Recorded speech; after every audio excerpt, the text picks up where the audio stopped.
All right, welcome back to Atomic Diecast, and today we're going to do another favorite casting of mine. It's the 1988 Ford Thunderbird, and the one that we're looking at here is a rendition of that. It's the Matt and Debbie Hayes 1988 Pro Street Thunderbird, so this casting is patterned after an actual car. I'll talk more about that rod in a little bit, but in the interim, let me get into the casting itself. It came out in 2022 in hot pink, which is this car, and it was part of the HW drag strip series. It was a mainline. They did it in only one color in 2022, which isn't uncommon for a first issue. And then in 2023, they did it in white as part of the Retro Racers series. It had a little pink graphic on the side, like a squiggly line. It looked pretty cool. They also did it in Zamac in black that same year. I have the black, I don't have the Zamac. I think the Zamac might have been a Walmart exclusive, but I can't say that for certain. They brought it back in 2024 again in maroon. It was two-tone. It was a red top and a whitish beige lower portion, and it had mismatched wheels, which is somewhat unique. Hot Wheels occasionally does this. They did it on the 76 Chevette drag car. They did it on the Pontiac Aztec, which we reviewed a couple weeks ago. So they're starting to do a little more of that. That's not something that I'd ever seen probably prior to maybe 2 or 3 years ago. If they had, I just don't have one of those castings. It's different. Not a huge fan of it, but it looks okay. And then this year, 2025, they did two. Both of them are multi-pack exclusives. One is in the 5-pack. The other is in the large 20-pack that they sell.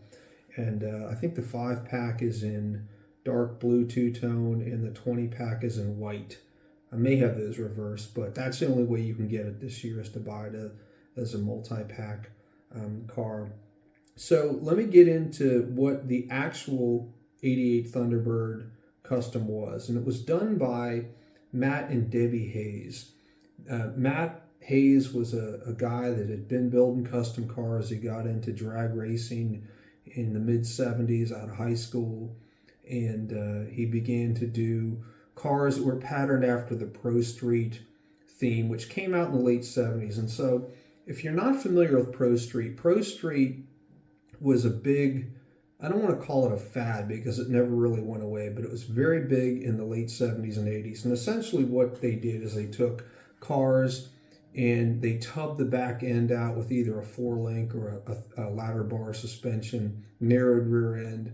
They put big motors in it, wheelie bars a lot of the time. Some guys even put parachutes on the car. But it had all working lights, and it had everything you'd need to pass inspection. So these were street legal cars that could be driven on the road, but they really look like drag cars. And in fact, many guys used them for dual purpose. They drove them on the street and they still took them to the drag strip to race. You're not allowed to have slicks on the street, but a lot of guys ran them anyways. And so Matt Hayes and his wife in 1987 got Ford to send them a new 1988 Turbo Coupe, which had a 4-cylinder in it. And they took the car apart and basically built a full-blown custom, and in fact they did such a good job. It won a lot of car awards. It was featured in Hot Rod magazine. I actually have that issue someplace. And what they did is they went very advanced on the motor. They used a 351 Windsor Ford engine, and they had two, not one, but two small B&M superchargers that were front mounted that fed the motor.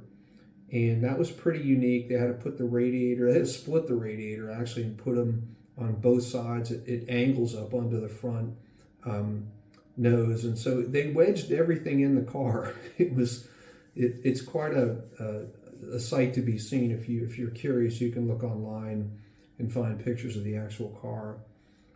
They used a C6 heavy-duty Ford 3-speed transmission. They had a narrowed 9-inch Ford rear out back. And it was, for its day, it was a pretty unique and eye-catching car. And like I said, it went to a lot of car shows and won a lot of awards.